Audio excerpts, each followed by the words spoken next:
दो भोजनों के बीच कम से कम 5 से 6 घंटे का अंतर होना चाहिए। जीने का आदर्श तरीका तो ये होगा कि जीवन में नींद ही ना हो, पर अभी यह संभव नहीं है क्योंकि शरीर में अब भी कुछ जड़ता यानी इनर्शिया है। तो नींद कम से कम हो, बाकी समय शरीर आराम से रहे। गुनगुने पानी में थोड़ा सा शहद मिलाकर पिएं। ऐसा रोज करें और आप पाएंगे धीरे धीरे खून में आरबीसी बढ़ जाएंगे।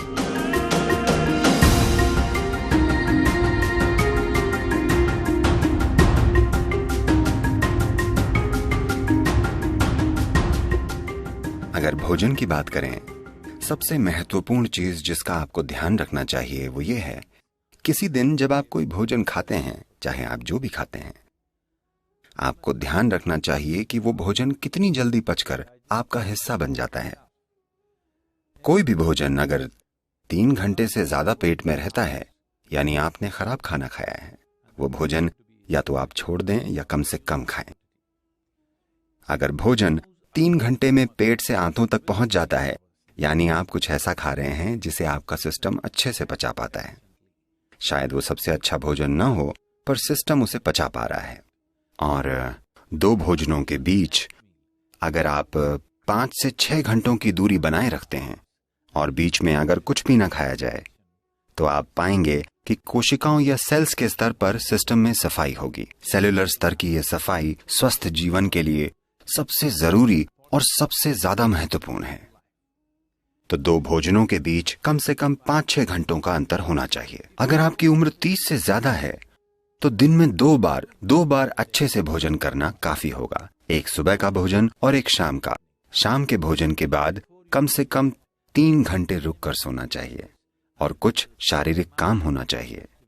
जरूरी नहीं है कि बहुत भारी या जोरदार गतिविधि हो, बस थोड़ी सी सैर या शायद थोड़ा सा डांस या ऐसा कुछ। अपने लिए कुछ ऐसा करें ताकि शाम के भोजन के बाद कम से कम 20 से 30 मिनट कुछ शारीरिक काम हो। ऐसा करने से आपका सिस्टम काफी स्वस्थ होगा।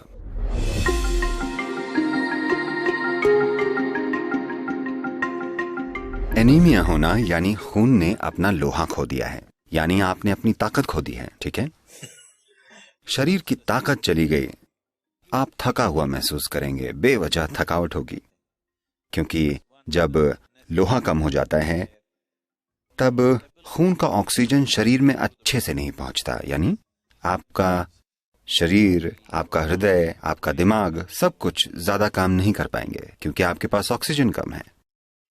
तो खून में ऑक्सीजन की मात्रा को बढ़ाना एक जरूरी चीज है, क्योंकि शरीर की सेहत, उसका खुद को आसानी से जीवंत करना, इसके लिए खून में ज्यादा ऑक्सीजन होनी चाहिए और यह क्षमता कम हो जाएगी। खासकर महिलाओं को ध्यान रखना चाहिए।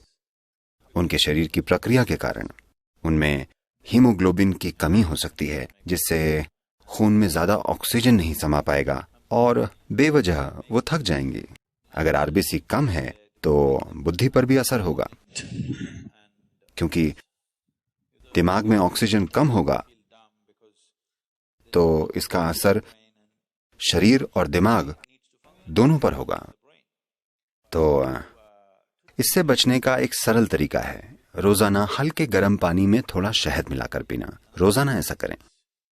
इससे धीरे धीरे आरबीसी की मात्रा बढ़ जाएगी।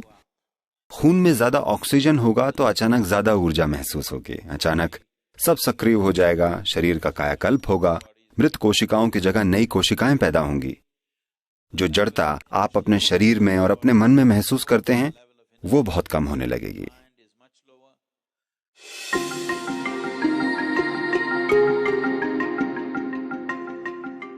तो शहद हमारे सिस्टम पर अलग अलग असर डालता है।